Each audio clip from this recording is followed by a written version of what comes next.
الرجیم بسم اللہ الرحمن الرحیم۔ شام کے بعد فارغ وقت میں ٹی وی کے سامنے تھوڑی دیر کے لیے بیٹھنا ہی ہوتا ہے۔ اس میں ہر قسم کی چیزیں دیکھنے کو ملتی ہیں۔ کوئی 100 کے قریب تو آپ کے چینل ہی ہوں گے، وہ بھی کوئی زیادہ تر مختلف موضوعات پہ ہوتے ہیں۔ اگرچہ سیاست سے ہمارا کوئی لینا دینا نہیں، نہ ہم اس میں دخل دیتے ہیں، نہ ہی ہمیں اس کی کوئی اتنی سوجھ بوجھ ہے، اور سچی بات ہے نہ ہمارا اس میں انٹرسٹ ہے، دلچسپی کوئی نہیں، کیونکہ ہمیں اپنے ملک کی سیاست کے بہت سارے پہلو پسند ہی نہیں۔ ناراض نہیں ہونا آپ لوگوں نے، بندہ تھوڑا بہت پریشان ہی ہوتا ہے ساری طرف کی باتیں سن کر، کہ بندہ کس کی بات مانے اور کس کی نہ مانے، کتنی مانے کتنی نہ مانے۔ اب اتنی عمر ہو گئی ہے یہیں پاکستان میں ہی رہتے ہوئے، اور روز دیکھتے ہیں اچھی باتیں بھی بری باتیں بھی۔ اتنی حکومتیں دیکھی ہیں، اتنی پالیسیز ان کی دیکھی ہیں، اچھے برے نتائج بھی بھگتے ہیں، سب کچھ دیکھا ہے۔ جو کچھ بھی اس ملک میں ہوا ہے، کم از کم 50 سے تو ہم دیکھ رہے ہیں نا۔ جو بھی حکومت ہے، پہلے اسکول پڑھتے تھے، پھر کالج کی نوبت آئی، پھر نوکریاں کئی قسم کی تھی، پھر مقابلے کے امتحان صوبائی اور مرکزی، وہ سارے کلیئر کیے کرتے رہے۔ پھر اس کے بعد بڑی والی نوکری میں آ گئے، اس میں بھی 30-35 سال گزارے، اور چھوٹی نوکری گریڈ 17 سے لے کر گریڈ 20 تک گئے۔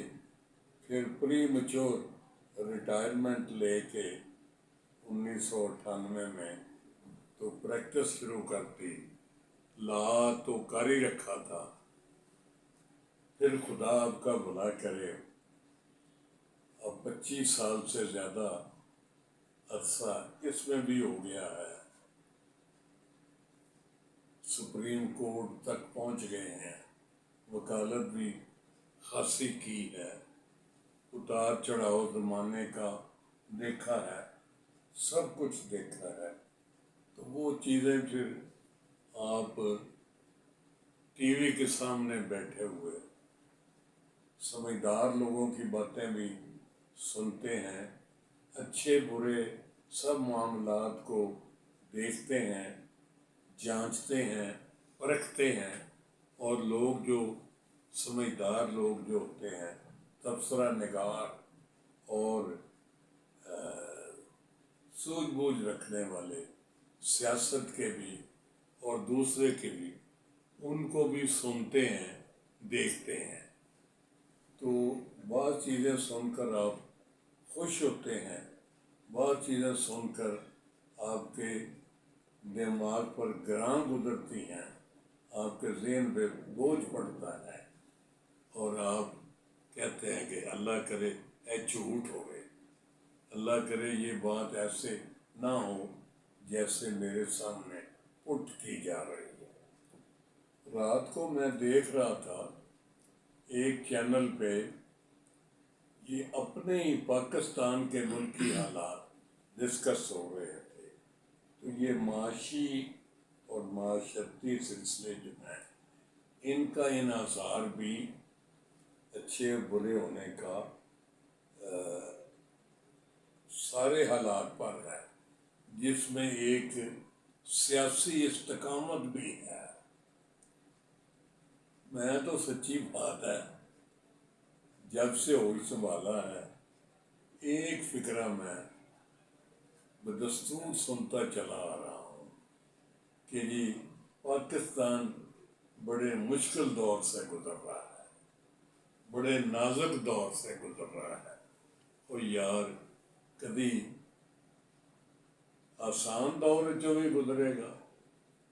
اللہ تعالیٰ کرے مجھے اور آپ کو یہ توفیق عنایت کرے کہ ہم ملک کی بہتری کے لیے جو حصہ ڈال سکتے ہیں وہ دیانتداری سے اور خلوص دل سے اس ملک کی بہتری کے لیے ڈالیں حصہ، اور اللہ تعالیٰ اس کو قبول فرمائے اور بہتری ہو۔ رات کو بات ہو رہی تھی کہ جی ہماری سیاست جو ہے اس نہج پر پہنچ گئی ہے کہ اب اللہ ہی ہمیں صحیح راستہ دکھائے۔ یہ ہم کیا کر رہے ہیں کہ سیاست کو ہم نے ذاتی دشمنی میں بدل لیا ہے۔ کوئی پارٹی بھی دوسری پارٹی کو برداشت کرنے کے لیے تیار نہیں ہے۔ ایک چینل پہ ڈسکشن ہو رہی تھی تو ایک سمجھدار بندے جو کمنٹیٹر ہیں، ان کا نام ہے اسار رانا، انہوں نے ایک بڑی مزیدار بات کی جس کو میں نے انڈر لائن کیا۔ انہوں نے مثال دی کہ جی بات یہ کہنا وہ یہ چاہتے تھے کہ ہمارے لوگوں میں تو برداشت اور تحمل قسم کی چیز کا کوئی شائبہ ہی نہیں ہے، کوئی سوچتا ہی نہیں ہے۔ ہر بندہ جو ہے وہ اپنے ویو کو سپر سمجھتا ہے اور سمجھتا ہے جو میں کہہ رہا ہوں وہ درست ہے اور باقی سارے 100% غلط ہے۔ ایسا تو نہیں ہو سکتا نا کہ ہر بندے کی ہر بات ٹھیک ہو اور اس کے مخالف کی ہر بات غلط ہو۔ بڑی مزیدار بات انہوں نے سنائی کہ میں اس کو انڈر لائن کرنے میں نے بڑی اجلت کی اور بڑا مجھے اچھا لگا۔ مثلا انہوں نے کہا جنوبی افریقہ کا نیلسن منڈیلا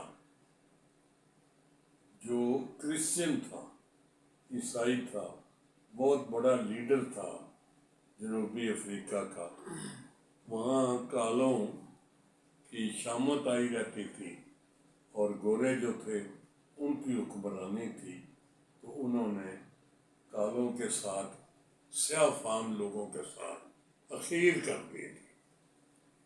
تو یہ جو منڈیلا، نیلسن منڈیلا، یہ 27 سال جیل میں رہا، چونکہ گورنمنٹ کی مخالفت کرتا تھا، قوم پرست لیڈر تھا، اپنی قوم کا پسندیدہ لیڈر تھا، تو اس پر اس نے ان کی آواز بلند کرتا تھا اور حق پرست تھا اور ٹھیک باتیں کرتا تھا، تو اس لیے ان کی اس وقت کی گورنمنٹ کو یہ پسند نہیں تھا، تو انہوں نے اسے اندر دیے رکھا 27 سال، جہاں تک میں نے پڑھا ہے۔ تو وہ کہہ رہا تھا کہ جب جیت گیا وہ اور گورنمنٹ نے اس کو ریکگنائز کر لیا، تو جب وہ اوتھ ٹیک کر رہا تھا حلف برداری کی تقریب میں، تو اس نے کہا ٹھہرے، جو جیلر ہے نا اس کو بلائیں۔ جس جیل میں وہ قید رہا اس کا جو سپرنٹینڈنٹ تھا، جو عام طور پہ عہدہ ہوتا ہے، اس جیلر کو اس نے بلایا اور ساتھ بٹھایا۔ کیوں کہ جب اس کو سخت پیاس لگتی تھی تو وہ پانی مانگتا تھا، وہ جیلر جو ہے نا وہ پانی کی بجائے اس کے سامنے آ کے تو پیشاب کرتا تھا۔ اس نے اس کی بدلے میں اس کی عزت افزائی کی، اور جب وہ اس نے ٹیک اوور کیا ایز چیف ایگزیکٹو تو اس نے اس کو ساتھ بٹھایا، تو مرنے کا مقام تھا نا اس کے لیے۔ تو مجھے یاد آیا کہ ہمارے پیغمبر رسول کریم صلی اللہ علیہ وآلہ وسلم، یہ ان کا دیا ہوا سبق ہے، یہ ان کی پڑھائی ہوئی باتیں ہیں۔ انہوں نے بھی اخلاق کا وہ سٹینڈرڈ دکھایا پریکٹیکل کر کے اس دنیا میں کہ اس جیسی اس سے پہلے کوئی شاید مثال نہ ہو۔ مجھے یاد آ رہا ہے کہ آپ کے بارے میں آپ اتنے خوش اخلاقی کا مظاہرہ کرتے تھے آپ، کہ جو بندہ بھی آپ کی قربت میں آتا وہ آپ ہی کا ہو کے رہ جاتا۔ تو انہوں نے کہا جی اس کے پاس جادو ہے، محمد صلی اللہ علیہ وسلم یہ جادوگر ہیں، جو بھی ان کے قربت میں آتا ہے وہ انہی کا ہو جاتا ہے۔ تو عجیب و غریب قسم کے قصے کہانیاں اور باتیں شروع ہو گئیں۔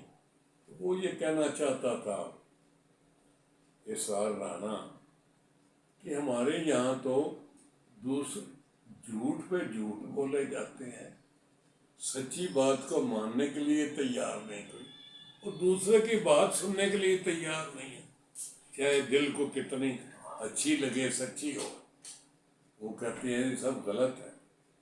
تو رسول کریم صلی اللہ علیہ وآلہ وسلم ایک دن گزر رہے تھے سڑک پر سے، کوئی ایک خاتون کھڑی تھی، کوئی اپنا گھریلو سامان لیے اس انتظار میں کہ کوئی چیز آئے اور وہ اس کو لے جائے۔ تو رسول کریم صلی اللہ علیہ وسلم کا گزر ہوا ادھر سے، تو آپ نے اس کو سلام دعا کر کے تو پوچھا کہ ماں، بہن جی، بی بی جی، ماسی جی، بوا جی، پھوپھی جی کیوں کھلوتے ہوئے تھے؟ خیر کہ پتر میں انتظار بھی کرنی ہے، کوئی آوے تو میں لا جائے۔ انہوں نے کہا کتنے جانے کہ فلانے پنڈ جانا ہے۔ اچھا، انہوں نے کہا اتنے ایک محمد نامی جادوگر آ گیا ہے، تو وہ جیڑا بھی وہ نیڑے جانا ہے نا وہ جال ہی پھس جاتا ہے۔ تو میں ساری عمر اپنا بچا کے رکھے اپنا مذہب، تو میں انہیں مینوں بے راہ رو نہ کر دے کرے ہو، تو میں او دے کولوں جان چھڑان واسطے نا سارا کوئی لے کے چلی ہاں اپنے پیکے پنڈ یا جتھے بھی جانا چاہتی سی اپنی پسندیدگی کی جگہ پر۔ آپ نے فرمایا اماں جی لے آؤ، میں لے چلنا تمہیں۔ شاباش، انہیں کاڑتے ہاتھ پھیریا، پتر اللہ تیرا بھلا کرے، بڑی اچھی گل ہے، تو فرشتہ آیا میرے واسطے۔ سامان کچھ انہوں نے چکا دیتا، کچھ آپ پھڑ لیا، ٹر پہ سارے راہ وہ خاتون رسول کریم نو انہاں دی منہ تے انہاں دی برائیاں ہی بیان کرتے ہوئی کہ فلانا وہ دے چکر جی پھس گیا، سر نکلیا نہیں، فلانا ہو گیا، فلانا ہو گیا۔ آپ زیر لب تبسم فرمان دے رہے، مسکران دے ہوئے چلے جاندے رہے، آپ نے کوئی ریبٹ نہیں کیتا، چل دے تاکہ ادا پنڈ آ گیا، منزل مقصود آ گئی، اور انہیں کہہ لیا پتر بس اے میرا پنڈ ہے، کہ تو سامان رکھ دے تو بھائی، تے آپ نے ٹھیک ہے سلام دعا ہے آن لگے، نے کہا پتر کھلوے نے ایڈی دوروں آیا ہے تے ایڈی گرمی تے پسینوں پسینی، میں تینوں کوئی ستو کو پانی کوئی ٹھنڈا کوئی چیز کھا پی لے بیٹھنا۔ انہیں اماں جی بس تاری بڑی مہربانی، دعا کرنا میرا جی میں جان لگیا بندہ آندا ہے۔ پر انہیں کہ پتر ایک گل میں بھی سامنے، وہ جڑا محمد ہے نا، جڑا جادوگر صلی اللہ علیہ وسلم، وہ دے کولوں بچی، جیڑا وہ دے نیڑے گیا نا وہ دے چکر وچوں پھر نکل نہیں سکیا۔ آپ پھر زیر اللہ مسکرائے، ਤੇ ਉਹਨੇ ਆਖਿਆ ਪੁੱਤਰ ਇਹ ਮੇਰੀ ਗੱਲ ਘੁੱਟ ਕੇ ਪੱਲੇ ਬੰਨ ਲੈ, ਉਹਦੇ ਕੋਲ ਬਚਿਆ ਰਹੀ। ਪਰ ਤੂੰ ਇਹ ਪੁੱਤਰ ਦੱਸਿਆ ਨਹੀਂ ਤੂੰ ਕੌਣ ਹੈ ਤੇ ਕੀ ਕਰਨਾ ਹੈ। ਤੂੰ ਬੜਾ ਅੱਛਾ ਆਦਮੀ ਹੈ, ਨਾ ਤੂੰ ਮੇਰਾ ਵਾਕਫ ਨਾ ਕਾਰ ਨਾ ਕੋਈ, ਤੇ ਤੂੰ ਮੇਰੇ ਨਹੀਂ ਮੇਰਾ ਆਪਣਾ ਕੰਮ ਜਿੱਥੇ ਤੂੰ ਜਾਣਾ ਸੀ ਉਹ ਛੱਡ ਕੇ ਤੇ ਤੂੰ ਮੇਰੇ ਨਾਲ, ਮੈਂ ਤੈਨੂੰ ਆਖਿਆ ਵੀ ਨਹੀਂ ਤੇ ਤੂੰ ਆਪੇ ਹੀ ਆ ਕੇ ਤੇ ਮੈਨੂੰ ਉਹਦੇ ਛੱਡ ਕੇ ਚੱਲਿਆ। ਤੂੰ ਪਾਣੀ ਨਹੀਂ ਪੀਂਦਾ ਪਿਆ ਪੁੱਤਰ ਸੋਹਣਿਆ, ਪਾਣੀ ਤੇ ਪੀਂਦਾ ਉਹਨਾਂ ਉਹਨੇ ਅੰਮਾ ਜੀ ਬਸ ਬੜੀ ਮਿਹਰਬਾਨੀ। ਪਰ ਤੂੰ ਪੁੱਤਰ ਮੈਨੂੰ ਇਹ ਦੱਸ ਤੇ ਸਹੀ ਕਿ ਤੂੰ ਕੌਣ ਹੈ।